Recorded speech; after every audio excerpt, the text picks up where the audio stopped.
네, 우리 이 시간에는 우리를 향한 계획을 가지고 계신 주님께 전심을 다해서 찬양과 경배를 올려드리겠습니다.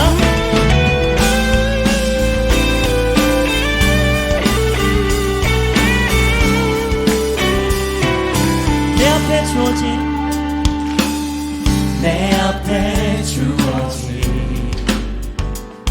매일의 삶을 살다가 보면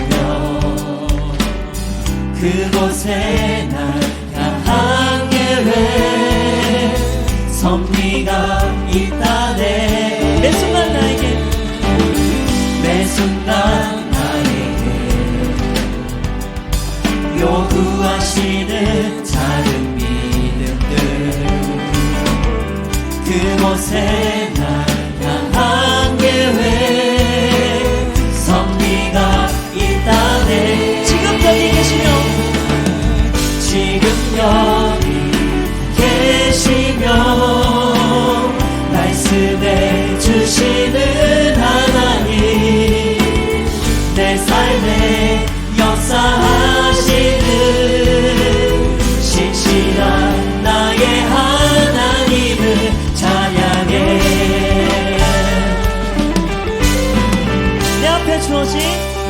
내 앞에 주어진 매일의 삶을 살다가 보면 그곳에 날 향한 계획 섭리가 있다네. 매 순간 나에게 요구하시는 작은 믿음들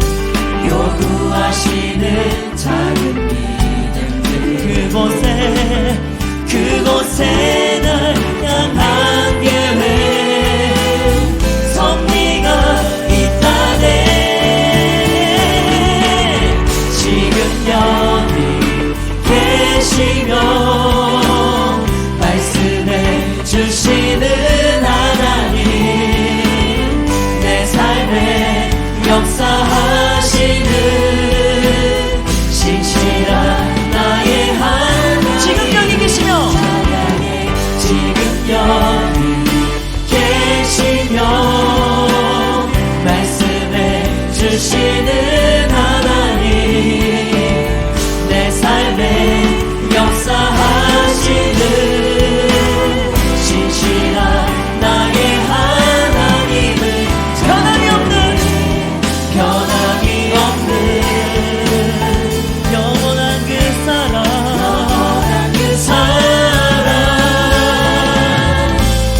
어두운 내 삶의 빛으로 지금 여기 계시며 말씀해 주시는 하나님 내 삶에 역사하시는 신실한 나의 하나님 마지막으로 지금 여기 계시며 지금 여기 계시며 말씀해 주시는 하나님 내 삶에 역사하시는 신실한 나의 하나님 신실한 나의 하나님을 신실한 나의 하나님을 찬양해. 아멘. 신실하신 우리 예수님의 성에 감사하게 박수 올려드리겠습니다.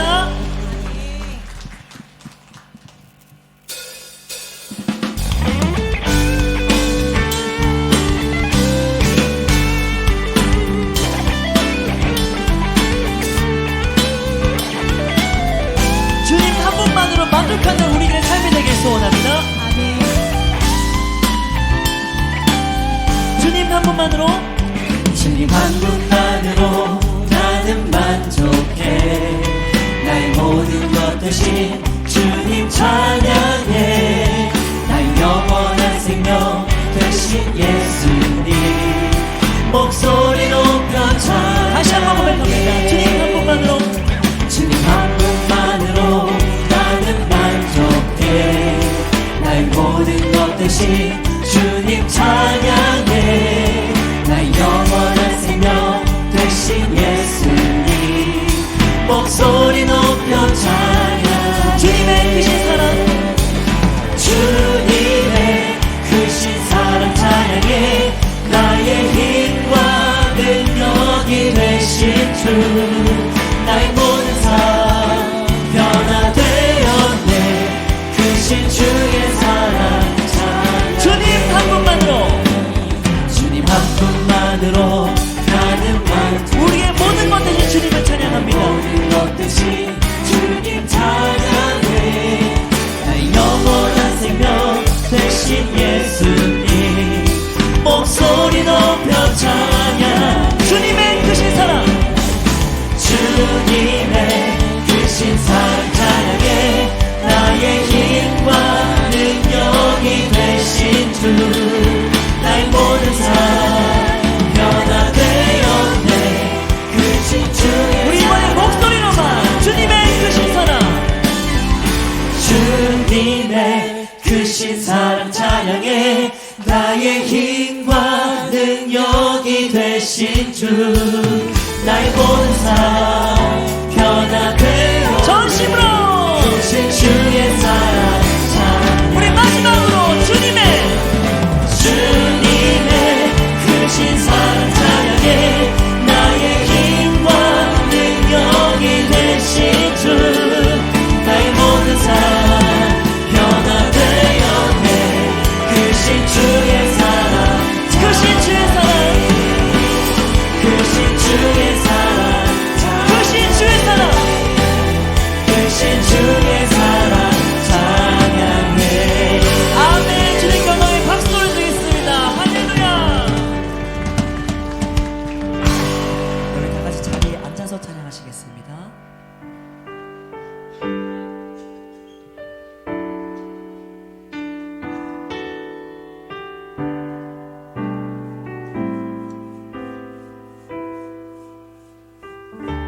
모든 상황 속에서 모든 상황 속에서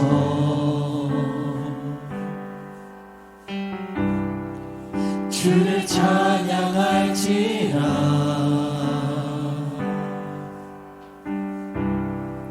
주는 너의 큰 상을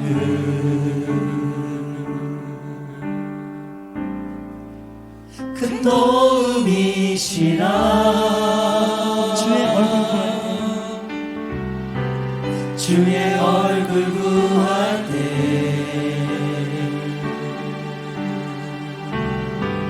주의 영을 구사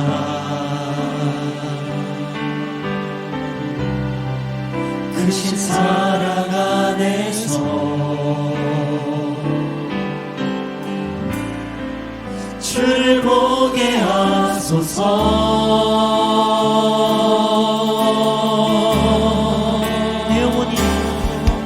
내 영혼이 확정되고 확정되었사오니 믿음의 눈 들어 주를 바라봅니다 내 영혼이 확정되고 확정되었사오니 믿음의 눈 들어 주를 바라봅니다 모든 상황 속에서 모든 상황 속에서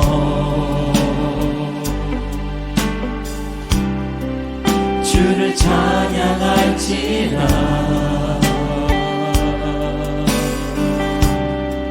주는 너의 큰 상을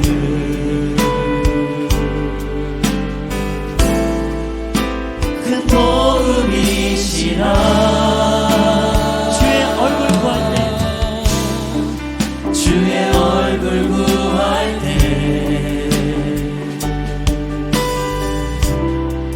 주의 영을 구사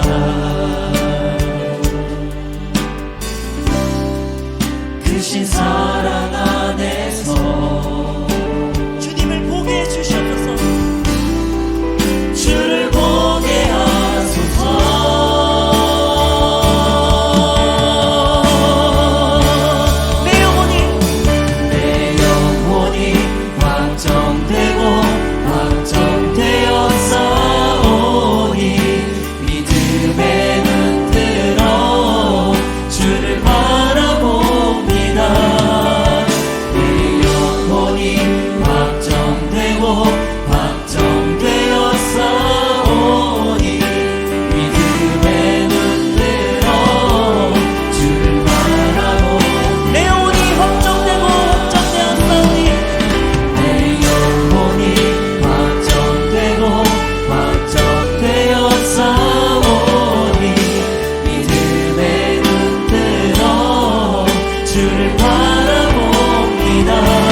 영혼이 확정되고 확정되었사오니 믿음의 눈으로 주를 바라봅니다. 내 영혼이 확정되고 확정되었사오니 믿음의 눈으로 주를 바라봅니다. 우리 두 손 높이 들고 찬양합니다. 내 영혼이 확정되고 내 영혼이 확정되고 확정되었사오니 믿음의 눈으로 주를 바라봅니다. 내 영혼이 확정되고 확정되었사오니 믿음의 눈으로 주를 바라봅니다. 아멘. 저희 영혼이 주님께로 확정되었습니다. 믿음의 눈을 들어 주님만을 바라볼 수 있도록 역사해 주시옵소서. 연약한 삶을 치유해 주시옵소서. 오늘 예배와 함께해 주시옵소서. 통성으로 기도합니다. 주여.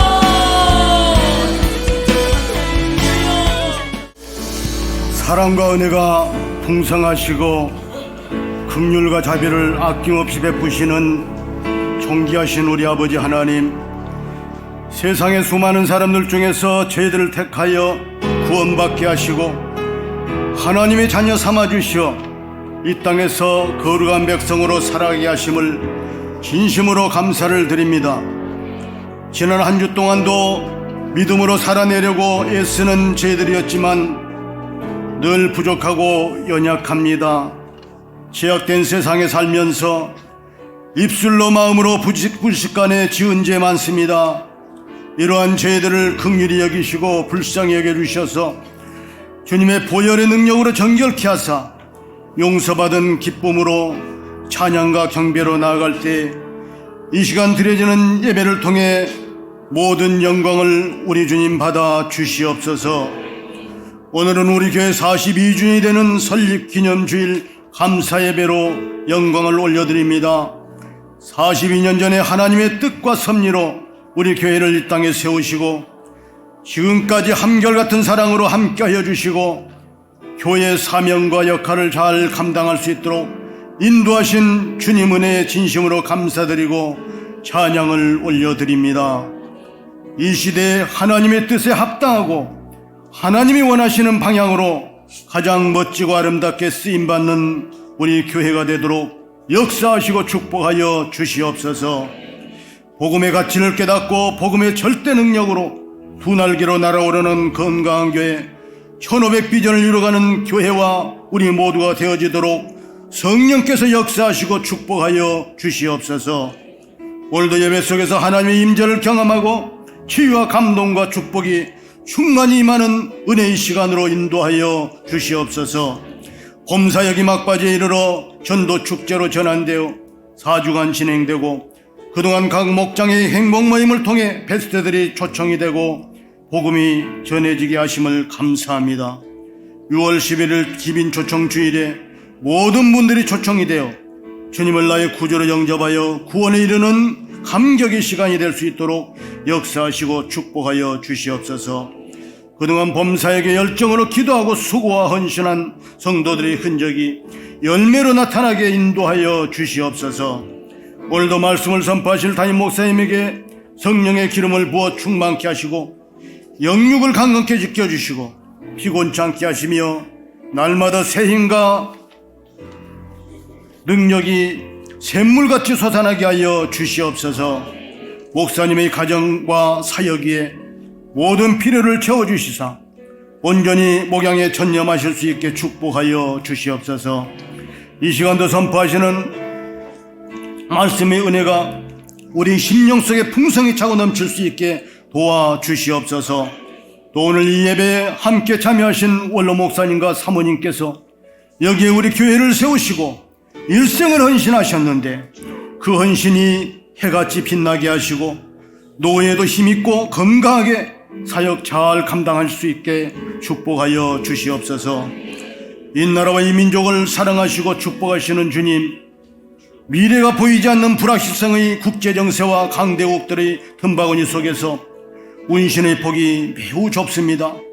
우리 정부의 미래를 보는 안목과 지혜와 명철을 주사 국민의 예망을 담아 판단하고 결정하여 세계 중심의 선진국으로 우뚝 서는 우리 대한민국이 되어 세계 선교의 주역이 되고 남북이 복음 통일이 이루어지는 축복의 땅이 되어지도록 역사하여 주시옵소서. 필리핀에 파송된 정하윤, 이상훈, 김지연 선교사가 건강하게 선교의 사명을 잘 감당할 수 있게 도우시고 14호 정영준 선교사 파송이 순리대로 잘 이루어질 수 있게 역사하시고 축복하여 주시옵소서. 오랜 가정의 달입니다. 우리의 가정들마다 건강하고 행복한 가정들을 이룰 수 있게 축복하여 주시옵시고 자녀들에게 주 안에서 지혜와 명철을 주사 비전의 사람으로 성장하여 장차 교회와 나라의 기둥들이 다 되게 하시며 모든 어둠의 세력들이 물러가게 하시고 경영하는 모든 일들이 형통하여 오직 주님만 사랑하고 섬기는 믿음의 가정들을 다 이룰 수 있도록 축복하여 주시옵소서. 오늘도 할렐루야 찬양대를 비롯한 예배위원들의 헌신과 차량으로 주방에서 또 보이지 않게 봉사하는 성도들을 크게 축복하여 주시옵시고 예배하는 모든 성도들의 간구와 찬양을 받아 주시옵소서. 주의 선한 신과 인자하심이 우리 교회에 영원히 함께 하시기를 원하며 주님을 찬양합니다. 모든 영광을 주께 올려드리며 우리의 생명 되시고 축복의 근원이 되신 존귀하신 예수님의 이름으로 간절히 기도하옵나이다. 아멘.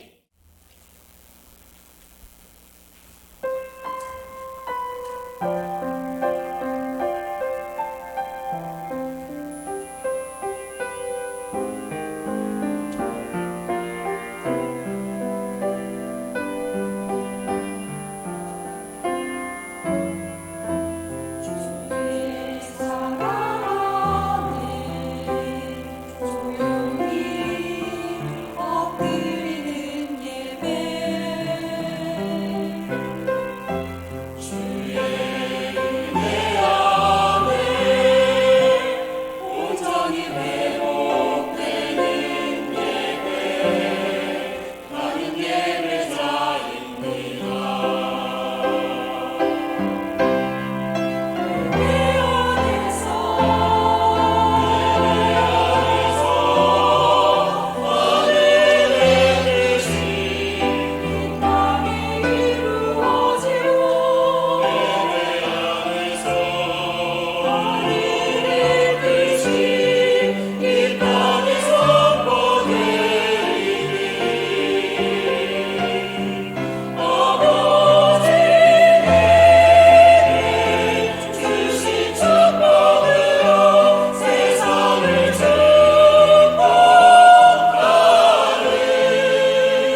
같이 하나님 말씀 보겠습니다. 누가복음 5장 4절로 11절의 말씀을 우리 함께 교독하겠습니다. 누가복음 5장 4절로 11절의 말씀입니다. 오늘은 우리 2층에도 참 많은 분들이 같이 오셔서 앉으시고 이렇게 같이 교회가 42주년을 맞이한 날 함께 예배드려서 이렇게 감사할 수가 없습니다. 너무 귀합니다. 자, 우리 한 절씩 같이 교독하도록 하겠습니다. 말씀을 마치시고 시몬에게 이르시되 깊은 데로 가서 그물을 내려 고기를 잡으라.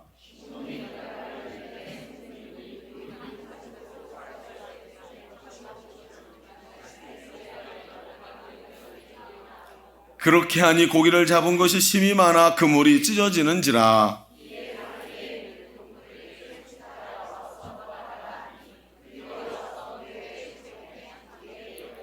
시몬 베드로가 이를 보고 예수의 무릎 앞에 엎드려 이르되 주여 나를 떠나소서 나는 죄인으로소이다 하니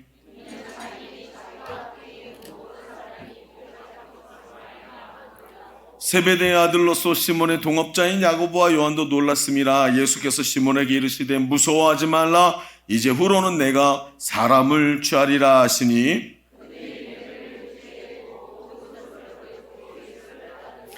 아멘.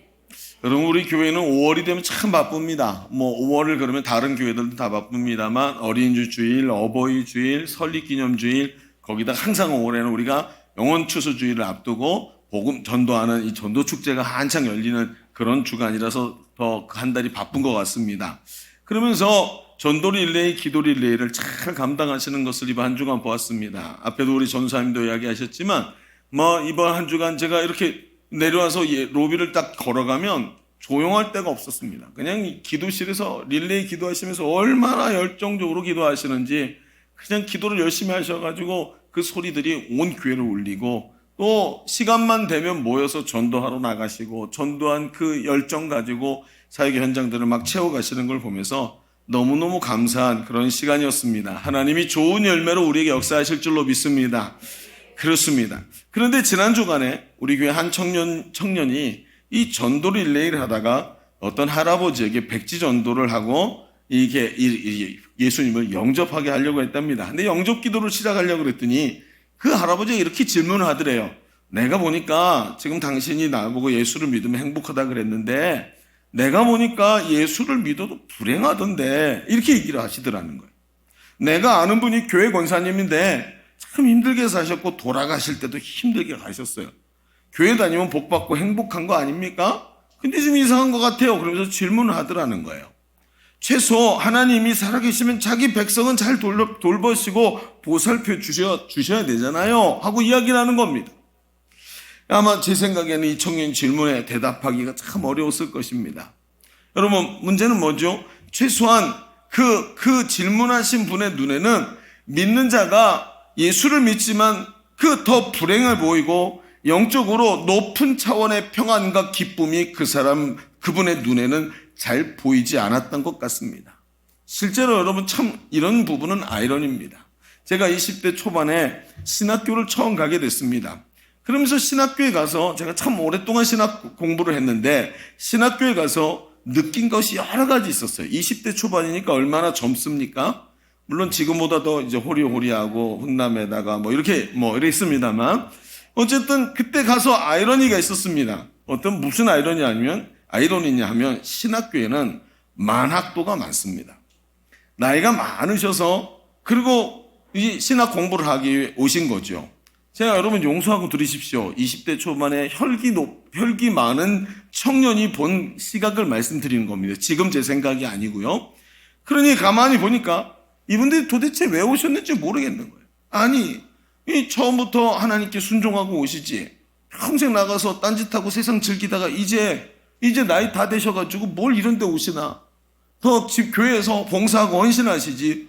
아니 목회자 되신다고 지금 이 길을 쭉 가시면 10년이나 있어야 안수 받는데 그러면 64세고 조금 있으면 은퇴하셔야 되는데 도대체 뭐 하겠다고 여기 왔나 이런 생각이 드는 거예요. 그게 끝이 아니더라고요. 무슨 생각이 드냐면 아니 말이야 그러면 와서 수업이라도 잘해야 되는데 나이가 많으니까 이 수업을 못 따라가는 거예요. 평균 이 지식이, 지혜 능력이 떨어지는 거예요. 그러니까 수업을 해도 교수님 말귀도 못 알아듣고 수업의 퀄리티가 점점 바닥으로 쭉 내려가는 겁니다. 그러니 이제 젊은 20대 초반의 신학생이 보기에 얼마나 화가 납니까? 전체 이 퀄리티를 바닥으로 떨어뜨려 버리니까 이게 참 말씀도 못 알아듣고 이게 뭐 하려고 여기 왔나 이런 생각이 들더라는 거예요. 여러분 오늘 우리가 읽은 본문에도 보십시다. 이 본문에 나오는 베드로를 보십시오. 갈릴리에서 어부로 사는 삶을 살았습니다. 밤새도록 그물질하다가 어떻게 했죠? 못하고 실패한 인생입니다. 어부가 밤새도록 그물을 던졌는데 한 마리도 잡지 못했다. 이게 뭘 의미하는 것입니까? 그렇죠. 인생에 있어서 가장 중요한 자기 먹고 사는 문제, 자기의 가장 중요한 이 자기 전문 분야에서 완전히 낙제를 했다는 것입니다.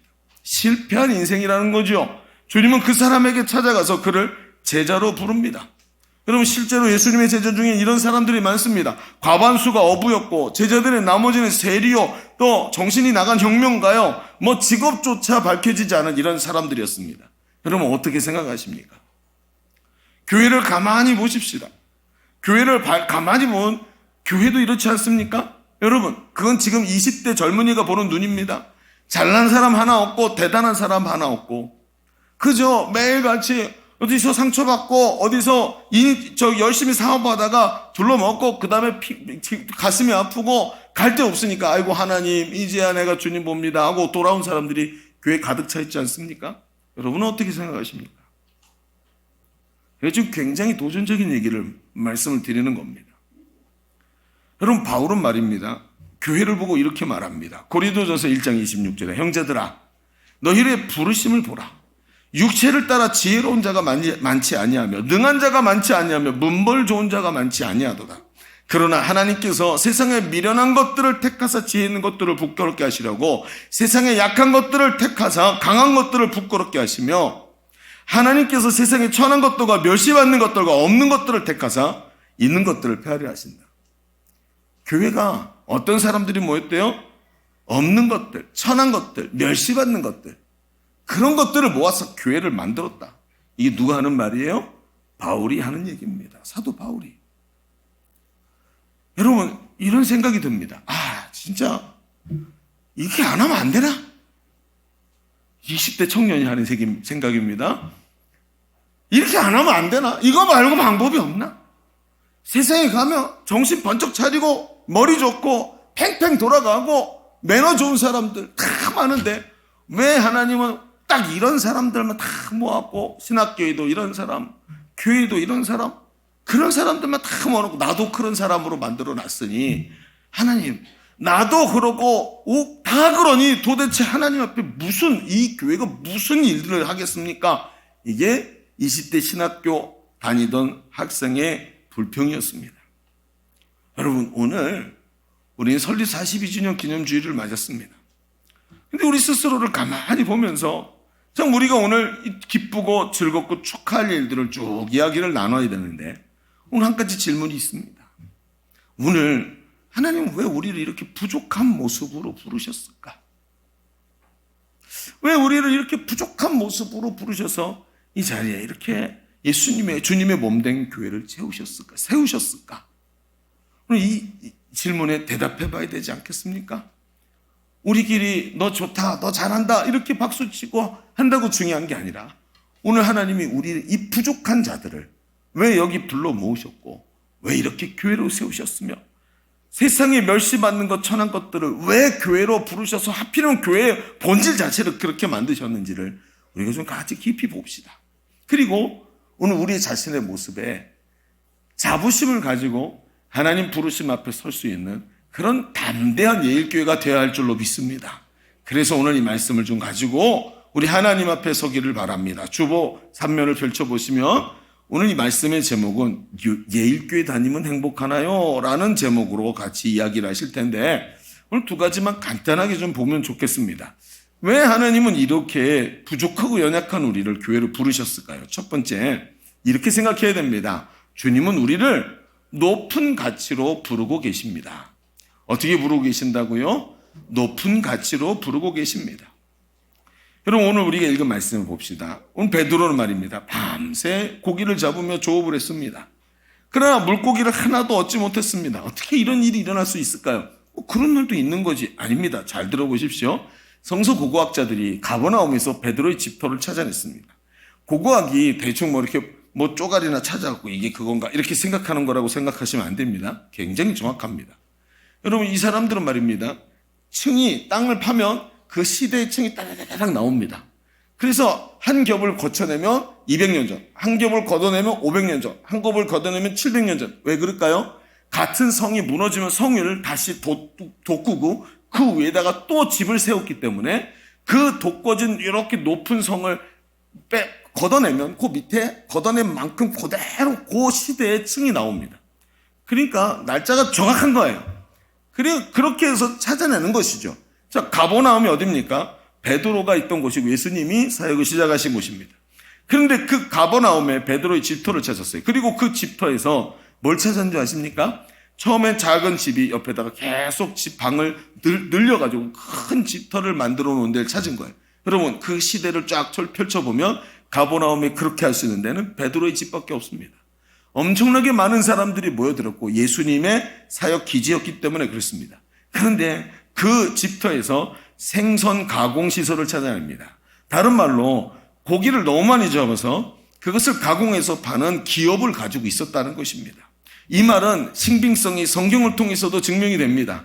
베드로가 하루 벌어 하루 먹는 사람이 아니었다는 것이죠. 그는 배를 가지고 있었고 배가 한 척이 아니라 주변에 안드레도 배가 있었고 친구들도 배가 있었던 사람이었다는 것입니다. 어쩌면 배가 여러 척 있는 집안이었을지도 모릅니다. 게다가 조업을 할 때 아버지도 했습니다. 그러면 그 집 가문 자체가 어부 집안이었다는 것이고 형제들이 다 어부였다는 것을 알 수 있습니다. 거기다가 장모도 언급이 되고 있는 것을 보면 가버나움에 가문이 펼쳐져 있고 그 가문 자체가 굵직한 어부 집안이었다는 것이죠. 대대로 어부를 했다는 거예요. 아버지도 어부였고 베드로도 어부였을 가능성이 그래서 굉장히 많다는 겁니다.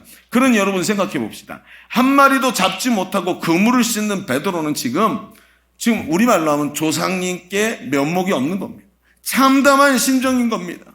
여러분 보십시다. 이게 내 전문 분야고 어려서부터 여기서 자랐고 우리 가문이 갖고 있는 고기잡이의 능력들이 다 자기에게 전수됐는데 한 마리도 여러분 조그만 씨알 얇은 작은 한 마리도 못 잡고 지금 그물을 씻고 있다는 것은 있을 수가 없는 얘기입니다.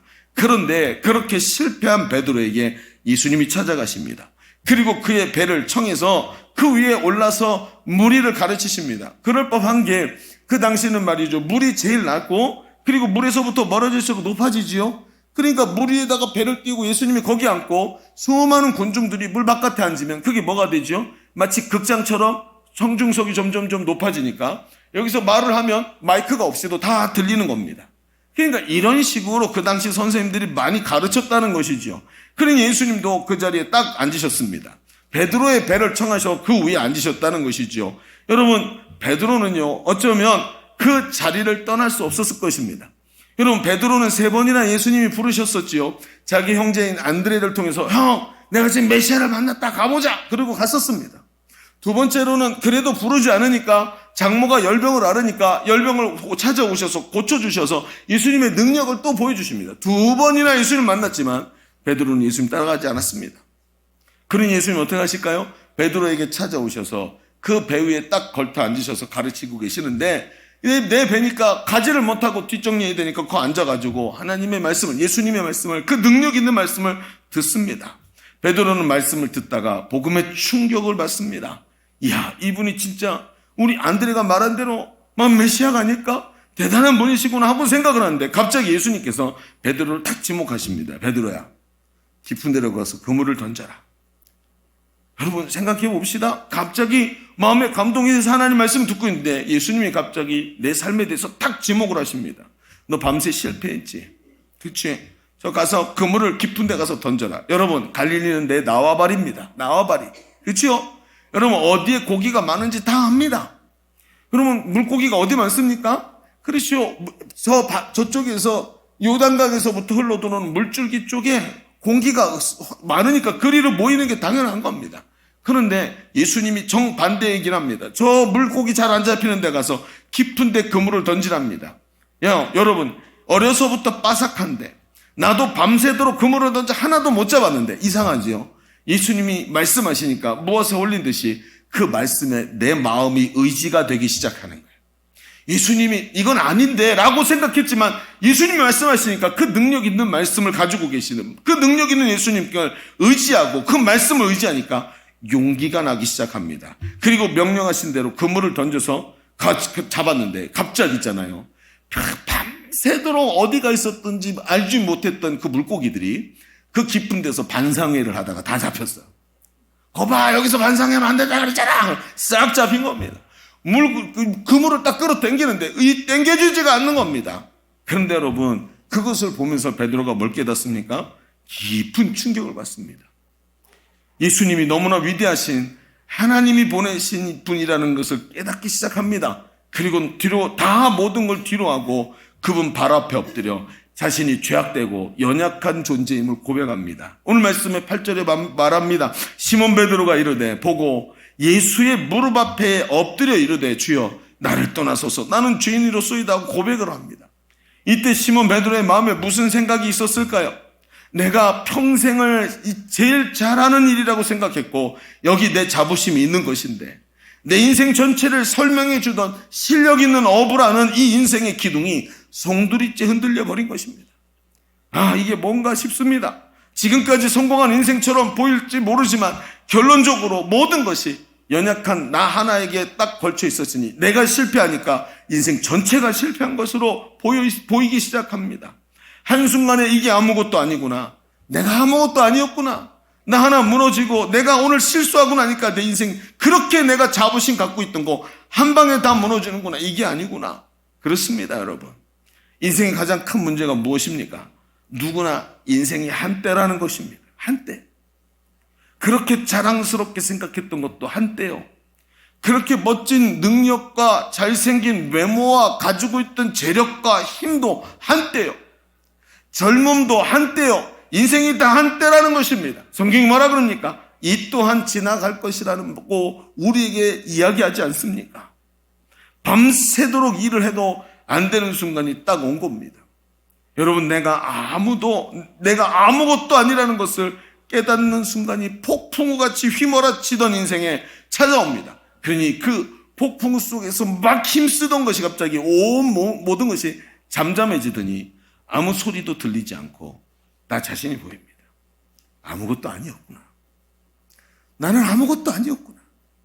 그렇게 자랑 삼았던 그거, 내 오늘 보니 물고기 한 마리 잡지 못하던 내가 아무것도 아니었구나. 조는 분이 있어서 일부러 튼 겁니다. 정신을 차리시라. 아무것도 아니란 말이에요.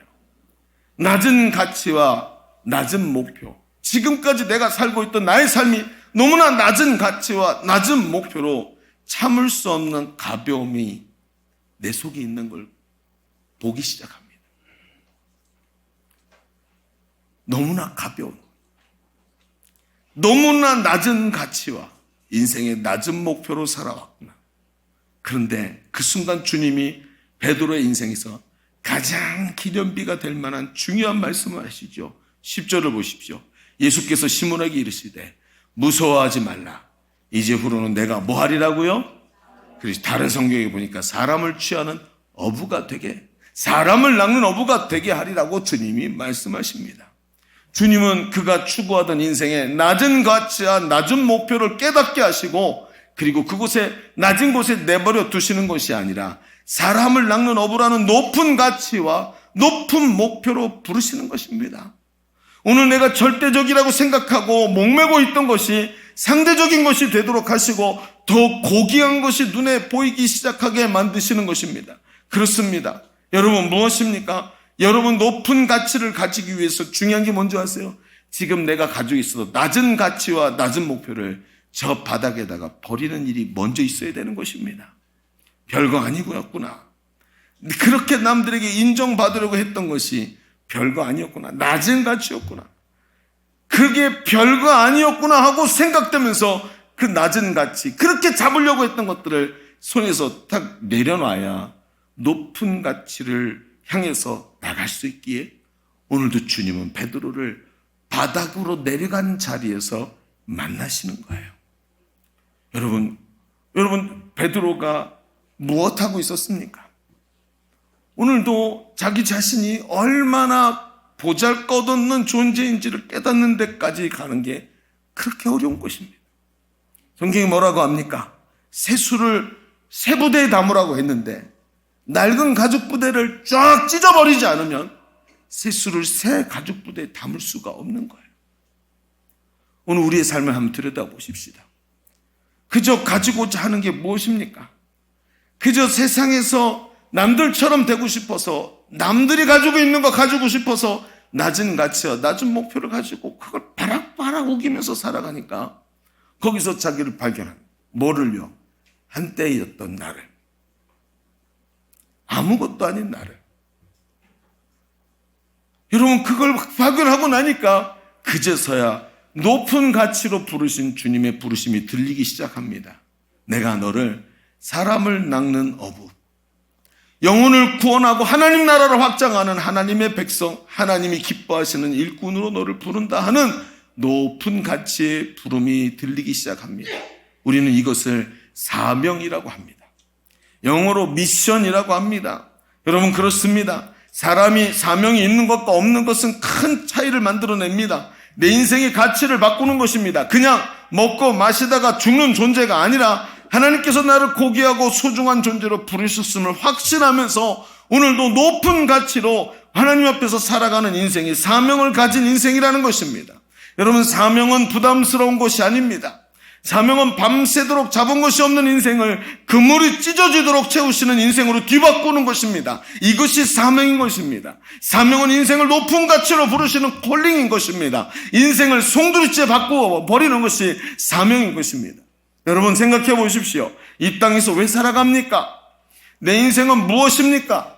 나보다 더 잘 먹고 남들보다 더 잘 먹고 남들보다 더 잘 사는 것이 내 인생의 목적이 돼서는 안 됩니다. 그렇게 되면 어떻게 되는 줄 아십니까? 인생이 뒤로 갈수록 후퇴하고 뒤로 갈수록 없어지고 뒤로 갈수록 늙어지기 때문에 나중에는 병들어서 내가 남들보다 못한 것을 철저히 발견하는 자리에서 인생을 마감하게 되는 것입니다.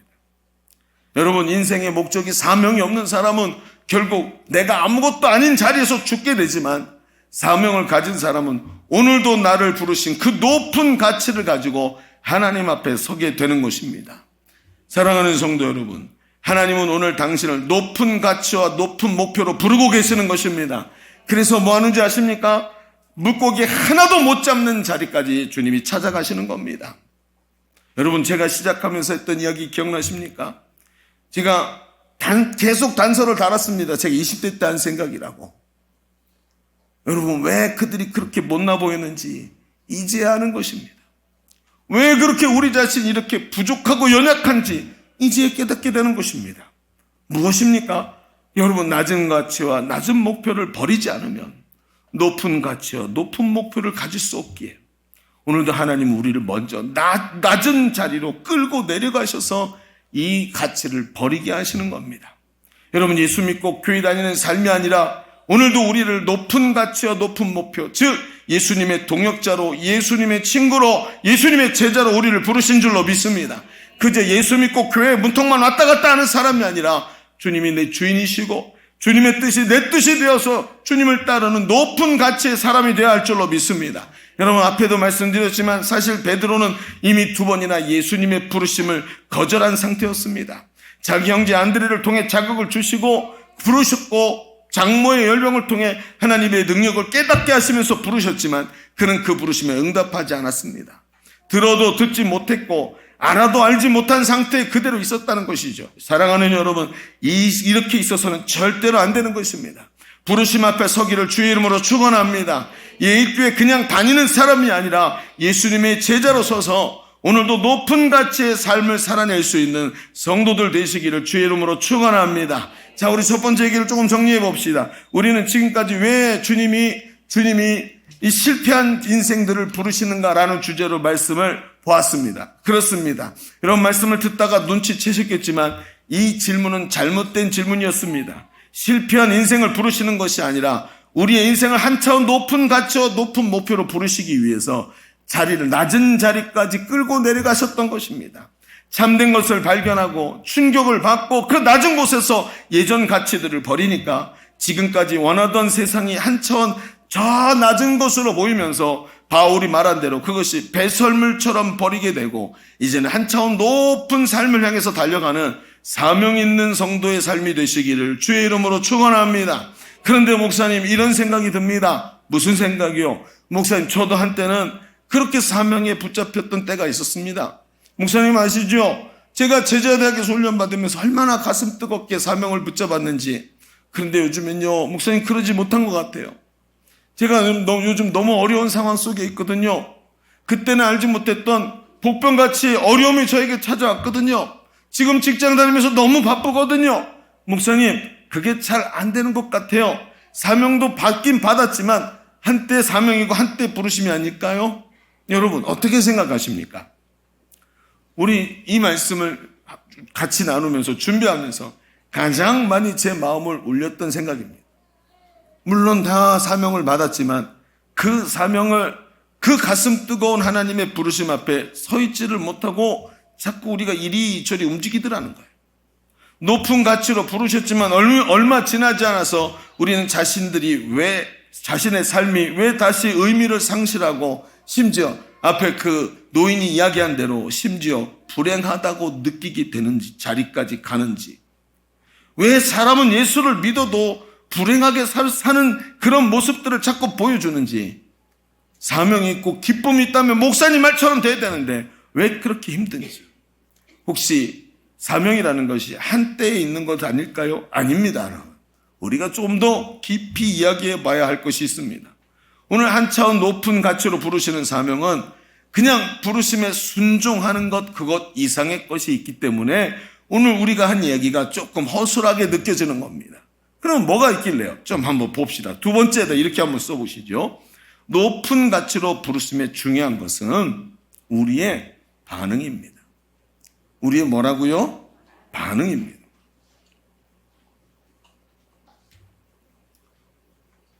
자, 여러분 조금 이야기를 이제 집중해서 들어보셔야 됩니다. 앞에 거는 앞에 졸다가 깨라고 음악까지 틀어주지 않았습니까? 앞에는 졸아도 상관없습니다. 지금까지는 괜찮습니다. 근데 이 얘기는 꼭 잘 들으셔야 됩니다. 한번 들어보시죠. 예수님께서 그들을 사람을 낚는 어부로 부르시고 비전을 주시자 베드로가 반응을 보입니다. 뭐라고요? 11절에 이렇게 말합니다. 같이 읽어볼까요? 11절 시작. 그들이 배들을 육지에 대고 모든 것을 버려두고 예수를 따르니라. 이게 반응입니다. 주님이 내가 너를 사람을 취하는 어부로 부르셨단 말이죠. 제자들은 그 이야기를 듣고 주님의 부르심 앞에 응답을 하고 반응을 합니다. 배와 그물을 버려두고 주님을 따르는 반응을 한 것입니다. 이것이 뭘까요? 바로 이제는 이것을 버려두고 이거 나한테 의미가 없어 하고 버려두고 주님을 쫓은 겁니다. 이걸 보고 뭐라 그러냐면 사람들이 이걸 보고 배수의 진을 친다고 얘기합니다. 여러분 바이킹이 전쟁을 할 때 말입니다. 바이킹이 배를 타고 쫙 오지요. 와가지고 해안에다가 배를 딱 정박시키고 육지를 향해서 그 매서운 기세로 돌진을 합니다. 그리고 정광석화같이 해안을 가로질러 그 도시로 들어가서 도시를 막 점령하지요. 근데 도시에서 싸우는 동안 왕들과 귀족들과 군인들이 어디로 갈까요? 그 도시의 제일 높은 그 제일 안쪽에 제일 높은 데 있는 성으로 피합니다.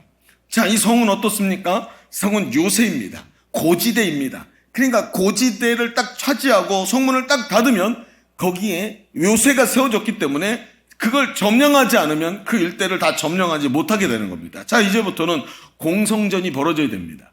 여러분 조금 이런 이야기들을 아시는 분들은 아실 겁니다. 공성이 얼마나 힘든지. 성을 함락시키는 것은 너무나도 힘들고 거의 불가능한 일입니다. 이제부터 어려운 싸움이 눈앞에 있죠. 자, 그런데 그 순간 있죠. 갑자기 자기들 인도해온 자기들의 장군이 저 해안가에 있는 이런 그 남아있던 보초병 바이킹한테 깃발로 수신호를 쫙 보냅니다. 그랬더니 갑자기요, 거기 남아있던 보초병이 자신들이 타고 온 배에다가 불을 질러버리기 시작합니다. 깜짝 놀랄 일이지요. 거기 전쟁을 하고 마지막 이 공성을 해가지고 성을 함락시켜야 되는데 자기들의 배를 불태워버리는 걸 누가 봅니까? 병사들이 봅니다. 바이킹 병사들이 봅니다. 여러분, 왜 자신들의 배를 불태웠을까요? 그렇습니다. 이 바이킹은 이런 전쟁에서 이기고 전리품을 가지고 자기네 집으로 돌아갈 생각이 전혀 없는 것입니다. 이 땅에서 살고 여기를 내 집으로 삼기 위해서 왔어요. 그래서 불지른 것입니다. 사태가 악화되고 전쟁에서 문제가 생기더라도 돌아갈 생각은 안중에도 없습니다. 바이킹은 선택의 여지를 남겨주지 않고 앞으로 전진하기 위해서 여기서 싸우다가 죽든지 여기를 점령하든지 둘 중 하나 하기 위해서 여기 온 겁니다.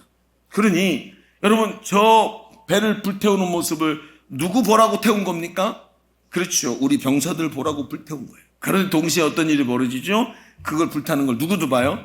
성 안에 들어있던 사람들도 봅니다. 아이고, 큰일 났네. 얘네는 뭐 타협을 하고 뭐 여기서 대충 하다가 갈 놈들이 아니구나. 여기서 죽든지 여기서 전쟁에 이기든지 하러 온 놈들이니 아이고, 우리는 큰일 났다, 이 생각을 하게 되는 겁니다. 여러분, 배수의 진을 친 사람과 여러분 실패할 경우를 대비해 도망갈 방법을 마련해 놓은 사람은 그 모습이 아주 다릅니다. 눈빛도 다르고 태도도 다릅니다. 그리고 그 다름이 전쟁의 결과에 지대한 영향을 미치게 됩니다. 여러분, 모든 일을 배수의 진을 치며 심각하게 접근할 필요는 없겠지만 우리 삶 속에서 배수의 진을 쳐야 되는 결정적 순간들이 여기 찾아오지 않습니까? 여러분, 어쩌면 굉장히 많은 부분 우리가 배수의 진을 쳐야만 하는 순간들 속에서 우리가 살아갈 때가 얼마나 많습니까? 그때 많은 사람은 해안가 쪽에다가 여러분 쪽배 하나를 살짝 남겨둔 사람이 참 많습니다.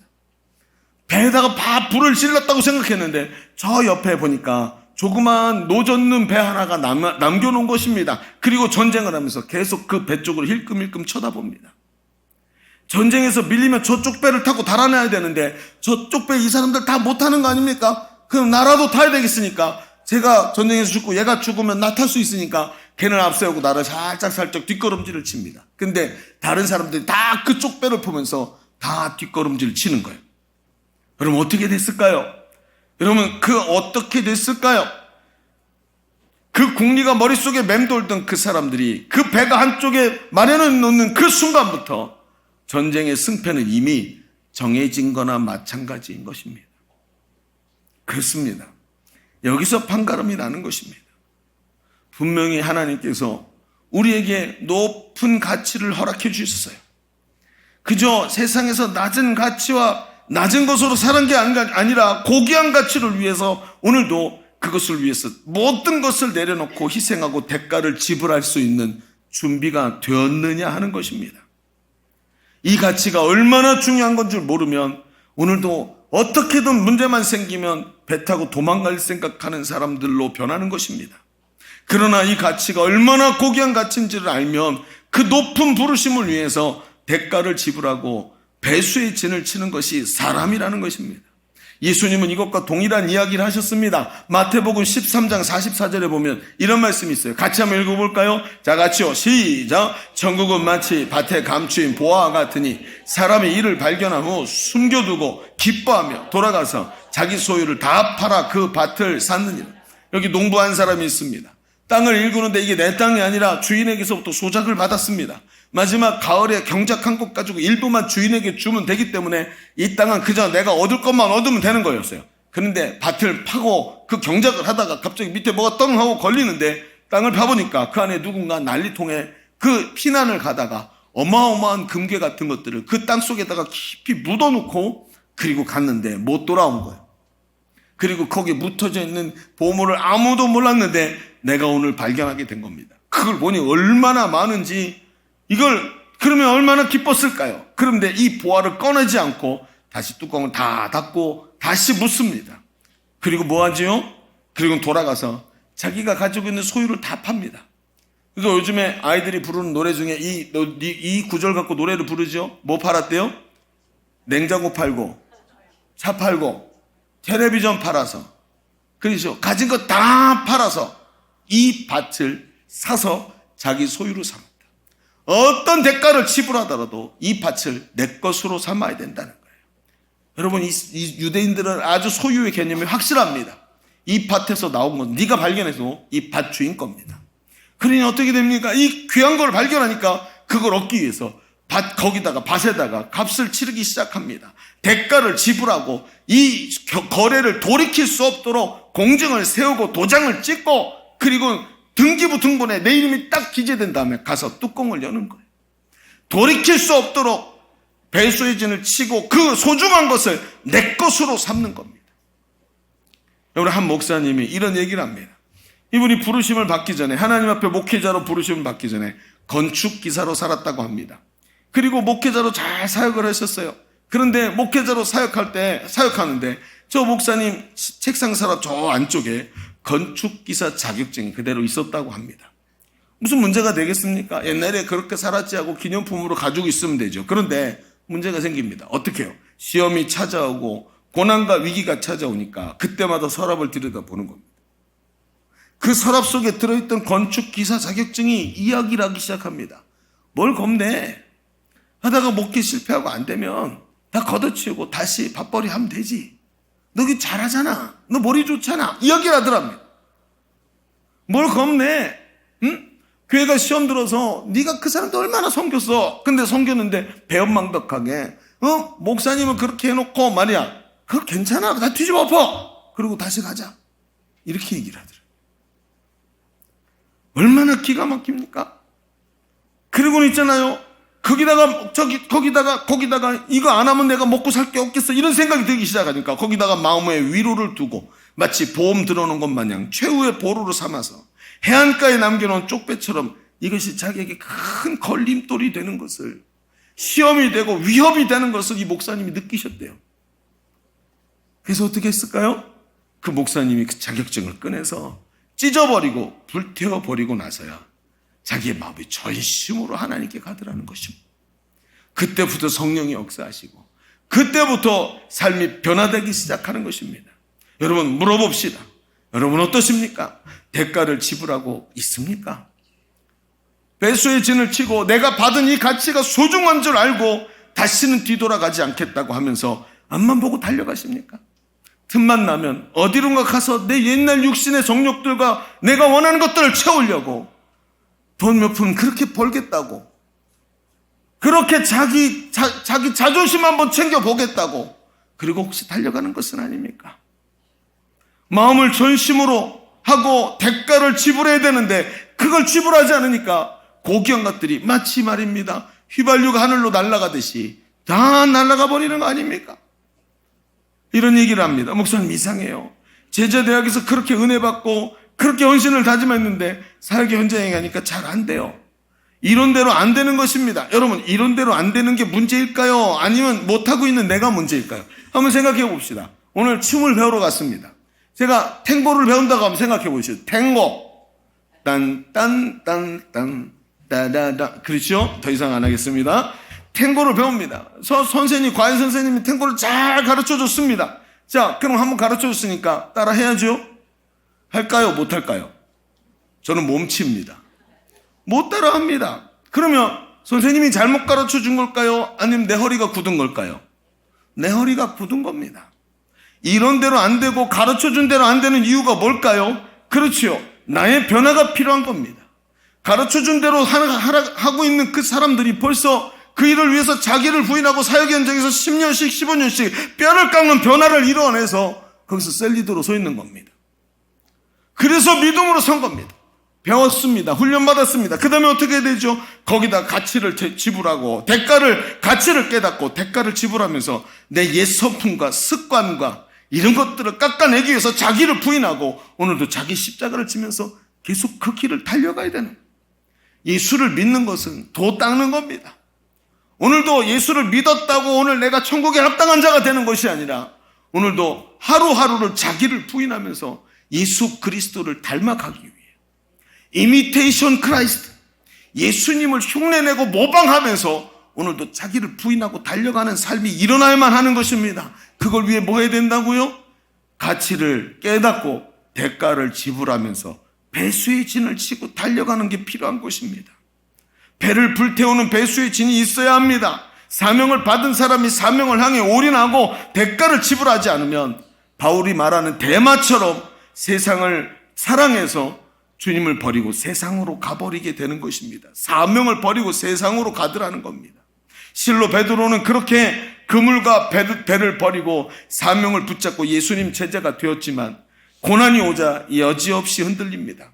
예수님이 십자가에 죽으시고 부활하셨다라는 이야기를 듣고도 여전히 내가 못 봤으니까 무효야. 그리고 예전처럼 나는 고기 잡으러 가노라 하고 갈릴리로 가버립니다.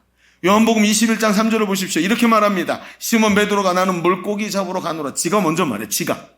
다른 사람이 먼저 말하는 게 아니라 자기가 주동이 돼버립니다. 자기가 수제자였는데 좌절하니까 이런 일이 벌어져요. 그러니까 제자들이 뭐라 그럽니까? 그들이 우리도 함께 가겠다 하고 나가서 배에 올랐으나 그날 밤에 역시 아무것도 잡지 못하는 거예요.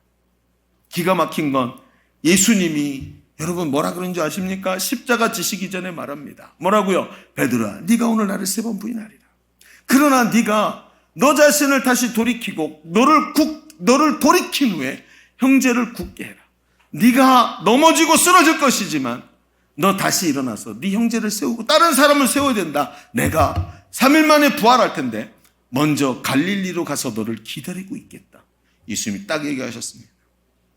어디로 가셨다고요? 갈릴리. 왜요? 베드로가 다 집어던지고 갈릴리로 가서 다시 고기 잡을 걸 알고 계셨습니다. 그래서 내가 먼저 갈릴리 가 있을 테니 여러분 그 얘기를 기억도 못했지만 어느 순간 보니까 자기가 옛날 그 모습으로 또 고기를 잡고 있습니다. 다시 찾아가신 예수님을 보십시오. 갈릴리로 찾아가서 또 고기 잡고 있는 베드로에게 가십니다. 여전히 아무것도 못 잡았습니다. 그렇지요. 그러면 그렇지요. 내가 누군데 하고 갔는데 여전히 나는 아무것도 잡지 못한 실패자의 모습을 거기 서 있습니다. 예수님 모른 척 물어보십니다. 그 뭐 많이 잡았어? 없습니다. 여러분 이 대답을 하면서도 얼마나 마음이 무겁겠습니까? 예수님 명령하십니다. 배 오른편에 그물을 던져라. 배 오른편에 그물을 던져라. 여러분 오른편이요, 성경의 가치를 보면 오른편은 우편이라고 그러고 하나님 우편에, 즉 하나님 편이 바로 오른편입니다. 여러분 우편에, 즉 지금 던지고 있는 하나님 반대편이 아니라 하나님 오른편에 다시 그물을 던지라라고, 인생의 그물을 던지라라고 말씀하십니다. 그랬더니 어떤 일이 벌어집니까? 다시 예전처럼 그때처럼 그물이 찢어지는 것 같이 올라오기 시작하는 겁니다. 거기 하나님의 역사가 있었습니다. 왼편이 아니라 오른편이다 이놈아. 돌이켜라 이놈아. 가치를 버리고 무너진 가슴을 주님이 두들기시면서 왼편이 아니라 오른편이다 이 녀석아 하고 소리를 지르고 계시는 거예요. 갑자기 한 제자가 그 장면을 보면서 깜짝 놀라서 바닷가 쪽을 바라보면서 소리 지릅니다. 저 예수님이 오셨네. 예수님 부활하셨다고 얘기하더니 진짜 여기 와 계시네 하고 소리를 지릅니다. 여러분 시몬 베드로가 그 소리를 듣더니 그 배 한가운데 있던 베드로가 갑자기 겉옷을 몸에 걸치기 시작합니다. 여러분 겉옷이 어떻게 생긴 거지요? 커튼처럼 생긴 그 널쩍한 겉옷을 몸에다가 걸쳐 있습니다. 그리고 어떻게 합니까? 물속으로 뛰어드는. 여러분 물가로 나가려면 헤엄을 치거나 물속을 걸어가려면 옷을 벗고 가야 되는데 거꾸로 옷을 입고 갑니다. 옷이 뭐지요? 유대인에게는 자기 정체성입니다. 신분입니다. 내가 누구예요? 옷 벗고 그물질하는 어부가 아니라 예수님 제자라는 예수님 앞에 서야 될 정체성을 다시 주워 입더니 그 치렁치렁한 옷을 입고 물속으로 뛰어듭니다. 그리고는 허우적 거리면서 문 앞 물가에 있는 예수님께로 막 걸어나갑니다. 아직도 저쪽에서는 잡은 물고기를 다 칠지 못하고 이리 와서 우리를 도우라고 막 얘기하고 있는데 베드로는 그런 데 관심이 없습니다. 거기 돌아보질 않습니다. 오직 저 물가에 서 계시는 예수님을 향해서 옷을 입고 막 버적버적 거리면서 앞으로 나갑니다. 나가겠습니까? 온 몸에 옷이 감겨서 못 나가는데도 그러면서도 막 버적버적 그러면서 앞으로 나갑니다. 나가서 주님 앞에 딱 섰는데 머리에서 물이 뚝뚝뚝 떨어지고 옷이 온몸에 감겨가고 붙어가지고 힘들어갖고 서 있지를 못하는 거예요. 이렇게 잡아떼면서도 그 눈이 예수님의 눈빛과 딱 맞아서 떨어지지를 못해요. 뭐 하려고 뛰어나갔겠습니까? 무슨 할 말이 있겠습니까? 물을 뚝뚝 흘리며 주님 앞에 선 베드로 단둘이 무슨 말을 하겠습니까? 말이 아닙니다. 처음 주님 만났을 때처럼 사명과 부르심 앞에 다시 선 겁니다. 오늘 우리에게 필요한 것이 무엇일까요? 주님은 무너진 베드로를 회복시킵니다. 복음을 위해 대가를 지불하고 다시 높은 가치의 삶으로 주신 사명을 위해 달려갈 수 있도록 주님이 회복시켜 주십니다. 하나님 나라 가치를 깨닫고 복음의 비전을 가진 우리가 왜 가끔 우리 마음속에 나는 불행하다, 행복하지 않다, 난 실패한 것 같다라는 느낌이 왜 느껴지는 걸까요? 사명을 받은 우리가 한때만 가슴이 뜨거워서는 안 되는 것입니다. 오늘도 배수의 진을 치고 변화를 위해 대가를 지불하며 달려가기를 주님이 원하시는 줄로 믿습니다. 그래서 오늘도 넘어진 베드로를 찾아가셨듯이 오늘 우리의 삶으로 찾아오시는 겁니다. 여러분, 사명을 받은 사람은 결단코 변화를 멈춰서는 안 되는 것입니다. 사명을 받은 교회는 결단코 변화를 멈춰서는 안 되는 것입니다. 오늘도 배수의 진을 치고 뼈를 깎는 고통을 참으면서 대가를 지불하고 변화를 향해 달려갈 때 우리의 삶이 하나님 앞에서 자랑스럽게 하늘의 별과 같이 반짝반짝 빛나는 삶들이 다 될 줄로 믿습니다. 여러분, 말씀을 정리해 봅시다. 오늘 우리는 설립 42주년을 맞았습니다. 지난 시간 우리는 잘 달려왔습니다. 그런데 어느새 낮아진 가치가 우리 속을 점령한 것은 아닐까요? 높은 부르심을 잊고 또 그물이나 만지작거리면서 돌아가야 되나 하고 그런 모습으로 서 있는 것은 아닐까요? 지난 시간을 생각해 보면 우리가 가장 행복했던 때가 언제입니까? 비전에 사로잡혀 목사님과 함께 제자대학에서 이 비전 이루겠다고 눈물 흘리면서 하나님 앞에 담대히 사명 붙잡고 기도하고 복음 전할 때 아니었습니까? 여러분을 향해 직장도 내려놓고 직업도 내려놓고 전도하라는 말이 아닙니다. 이 가치를 빼앗기지 않는 내 것으로 삼고 영원히 내 삶 속에서 아무도 훔쳐나가지 못하도록 당신 것으로 삼으라는 말입니다. 남들 바라보지 마십시오. 세상 가치로 사는 거 부러워하지 말고 하나님 나라 가치를 굳건히 붙잡고 오늘도 하나님 앞에 설 수 있는 우리 성도들 다 되시기를 주의 이름으로 축원합니다. 우리 부르는 찬양 중에 이런 찬양이 있습니다. 이 땅의 내 삶이 비록 버겁더라도 주님의 선하심 나 믿으며 가리. 이 작은 자통에 주가 이루어 가시니 감사로 사는 삶 살기 원하네. 나는 주님께 속한 자 되어 주님 나라 위에 전심으로 살리라. 주의 마음에 합한 자 되어 맡기신 사명 내가 이루리라. 그럼 오늘 말씀을 의지하면서 우리 한번 이 찬양을 불러보겠습니다. 가사를 깊이 마음속에 넣고 말씀과 한번 버무려 보십시오. 이 땅의 내 삶이 이 땅의 내 삶이 비록 버겁더라도 주님의 선하심 나 믿으며 가리. 이 작은 자통에 주가 이뤄 가시니 감사로 사는 삶 나 살기 원하네. 내 삶의 시간 속에 주 일하시네. 내 모든 여정 속에 함께 하시네. 깊고도 크신 주의 영광을 나 보리라. 위대하신 주 나는 주님께 속한 자 되어 주의 나라 위에 전심으로 살리라. 주의 마음에 합한 자 되어 맡기신 사명 이루리. 우리 다시 한번 찬양합시다. 우리 가사를 마음에 담고 이 땅의 내 삶이 이 땅의 내 삶이 비록 버겁더라도 주님의 선하심 나 믿으며 가리. 이 작은 자통에 주가 이뤄 가시니 감사로 사는 삶 난 살기 원하네.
주님 앞에서 이제 배수의 진을 치기를 원합니다.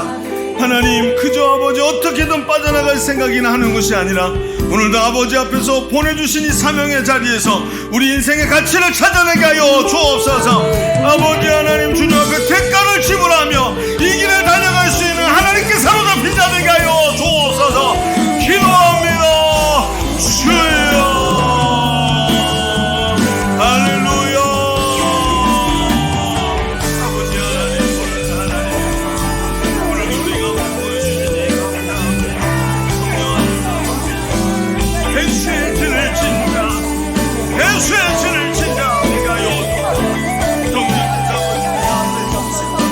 역사하시고 인도하시는 것을 그저 어쩌다가 거기 서 있는 자는 아니고 오늘도 우리의 삶에 찾아오셔서 나를 회복시키시고 사망의 삶, 높은 삶, 아버지 높은 가치로 우리를 부르시는 그 삶의 자리로 가기를 원합니다.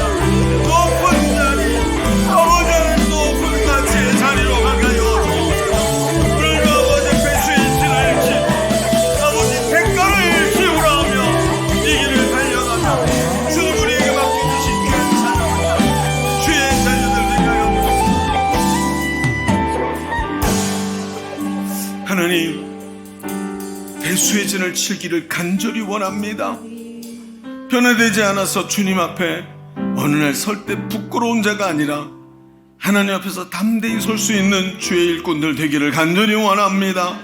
오늘도 변화되기를 주저하지 말게 하여 주시옵시고 머리로 배운 것에 끝나는 것이 아니라 자기를 변화시키며 십자가를 지고 자기를 부인하며 달려가는 귀한 삶들, 대가를 지불하며 하나님 앞에서 온전히 하나님 백성으로, 하나님의 일꾼으로 행복한 삶을 살아가는 주의 자녀들 되게 하여 주옵소서.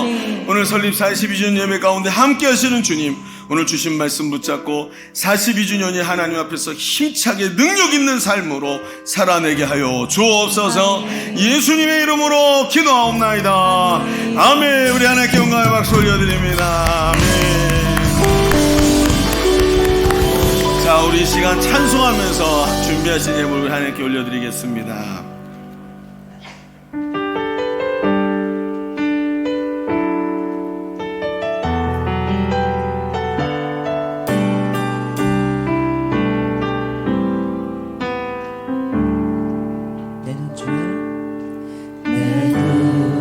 주의 영광을 보내 우리 가운데 계신 주님, 그 빛난 영광 온 하늘 덮고 그 찬송 온 땅 가득해. 내는 주의 영광을 보내, 내는 주의 영광을 보내 찬송 가운데 서신 주님, 주님의 얼굴은 온 세상 향하네. 권능의 팔을 드셨네. 주의 영광 이곳에 가득해. 우리 손에 주님과 함께 찬양하며 우리는 전진하리.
가득해 우리 손에 주님과 함께